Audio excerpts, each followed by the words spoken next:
He went to the bathroom 10 times a day, but never wiped. Instead, he rolled the toilet paper into little balls, dampened them, squeezed out the excess water, applied glue to hold their shape, wrapped them in more paper, and through repeated pressing and molding, eventually crafted a working key to break out of prison. When a guard removed Mike's handcuffs, he quietly stuffed the paper wad into the keyhole, allowing him to easily push open the small window and reach the electronic lock outside. But the question remained, how would he get the passcode? The clever Mike glanced at the milk carton in his hand and instantly had an idea. He flattened the carton, unfolded it, and used a spoon to scrape out the waxy lining inside. When the guards weren't looking, he pressed the wax film onto the keypad. This way, when someone entered the code, their fingerprints would be left behind. And by matching those prints to the buttons, he could figure out the 4-digit combination. After some trial and error, the cell door finally swung open. But Mike knew that escaping would take much more than that.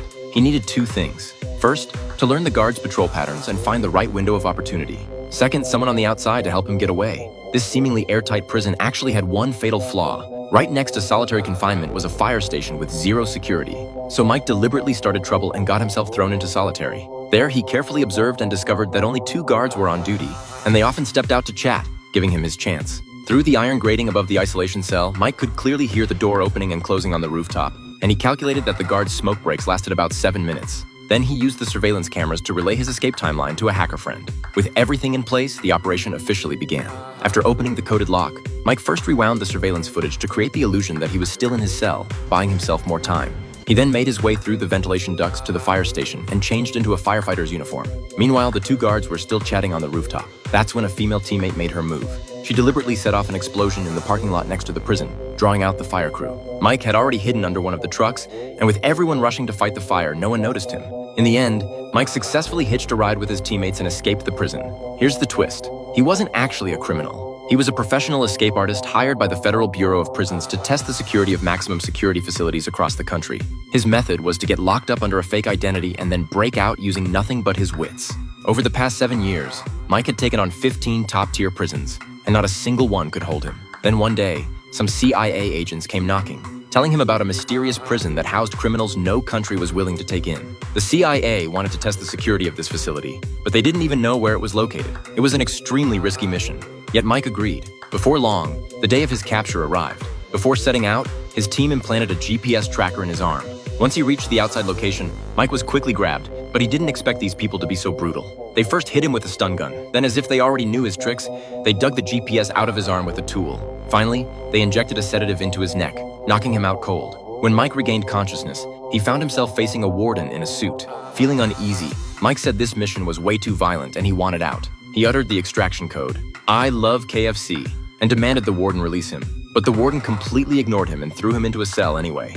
It turned out the warden had already made a deal with someone who wanted Mike dead, planning to lock him up for the rest of his life. But Mike obviously wasn't about to go down without a fight. The problem was, this was the most secure prison on the planet. Every cell was made of reinforced glass, and even using the toilet was fully exposed to surveillance cameras. There was no way to make any secret moves. The cells were suspended in midair, making traditional tunnel escapes impossible.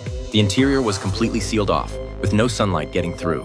The guards vastly outnumbered the inmates and were fully armed, wearing masks to prevent any personal contact with prisoners. Surveillance was everywhere, including roving spherical cameras that could track anyone, anytime. Days passed, and Mike couldn't find a single weakness. His only option was to try his luck in solitary confinement. But to get there, he'd need to start some trouble first. That's when a prisoner named John approached him, seemingly aware of his intentions, and offered to help. The 2 staged a fight, and both got thrown into solitary. Inside, blinding lights blazed and the air was scorching hot, making it nearly impossible to keep your eyes open. Mike quickly became dehydrated and felt terrible, but he also spotted an opening.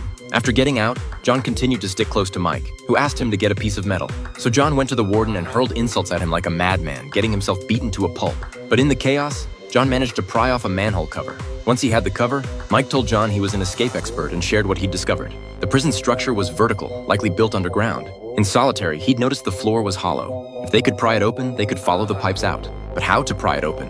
It was actually pretty simple. The steel rivets in the floor would rust in the damp underground environment. All they needed to do was polish the manhole cover with toothpaste, reflect the light onto the rivets, and the heat would cause them to expand and pop out. They quickly put the plan into action, caused another disturbance, and got thrown back into solitary. This time, Mike used the intense light to focus heat on the rivets. After a few minutes, they expanded and fell out on their own. He repeated the process on the remaining rivets. When he finished, he stuffed a piece of bread in his mouth and tapped on the wall to signal John.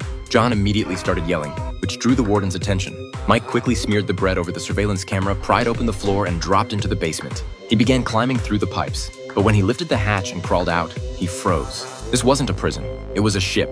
Jumping overboard was out of the question. The vessel was sailing across the open ocean with patrols everywhere. With no other choice, he retreated back to his cell. Mike felt utterly hopeless. This time, there really was no way out. But the trouble didn't stop there. The warden found the rivets, discovered Mike's escape plan, and ordered his men to torture him. Every time Mike closed his eyes to rest, guards would bang on his window. When he was on the verge of passing out from exhaustion, they'd burst in and beat him awake. Mike spent every day in a daze, constantly collapsing. Eventually, a doctor had to examine him. Even the doctor couldn't bear to watch. But despite everything, Mike refused to break. The moment they stopped the torture, he started planning his next escape. During mealtimes, Mike began secretly crafting escape tools under the table. Using 2 eyeglass lenses, a ballpoint pen, a piece of cardboard, and a glass tube, he built a simple sextant to measure their position. They also recruited a new teammate who pretended to make a deal with the warden in exchange for access to the deck. Once on deck, the teammate used Mike's sextant to calculate their coordinates. When Mike got the data, he immediately realized the ship was in the horse latitudes, a windless zone. By observing which way the toilet water swirled, he confirmed it went counterclockwise, meaning they were in the northern hemisphere. Combined with the warm, humid climate, he deduced they were likely off the coast of Morocco and Africa. The next step was finding someone who could get a message out. Mike thought of the prison doctor and had John stab him. While being treated in the infirmary, Mike told the doctor about their plan and pleaded with him to pass along a message. The doctor eventually agreed. On December 25th, with everything in place, the escape plan officially kicked off. Late that night, Mike tapped out Morse code in his cell to relay escape information, but the warden had been watching in secret. He quickly decoded the message and learned that a riot would break out in Block C the next day. The warden immediately sent a massive force to Block C, but he'd been played. The real escape was happening in Block B. By then, only 2 guards remained in Block B. Mike triggered a riot and slipped into the pipes, climbing upward, only to find the hatch was electronically locked. Mike decided to cut the power himself. He made his way to the electrical room and killed the lights. John seized the moment to open the hatch and make it to the deck, just as their rescue helicopter arrived. As John approached the aircraft, enemies swarmed in. But John didn't leave.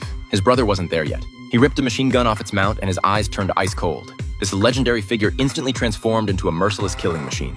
Meanwhile, the warden had cornered Mike in the electrical room. He wasn't in any rush. He knew there was no way Mike could escape. But strangely, after quite a while, he still couldn't find him. Then just as the power came back on, he heard the water tank start flushing automatically.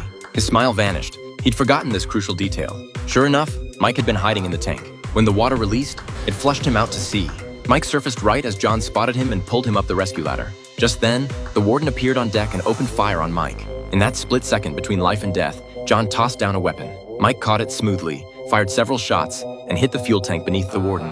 The warden looked down, and before he could say a word, he vanished in a wall of flames. Sometime later, they reached the African coastline, where a beautiful woman stepped forward to greet John. It turned out she was his daughter. She was the one who'd paid Mike in the first place, to help break her father out of prison. The moment Mike set foot in that prison, John had sought him out to team up. Clearly, the whole thing had been carefully orchestrated from the start. Mike gave a slight smile, his expression calm. The person he really had a score to settle with was the partner who had set him up. A few days later, that partner woke up to find himself trapped in a shipping container on a massive ocean liner. By the time the ship reached port, he'd surely be dead. In the end, Mike completed his mission and quietly walked off into the sunset. Watching this legendary tale of a tough guy breaking out of prison, you can't help but think, turns out the real power was knowledge all along.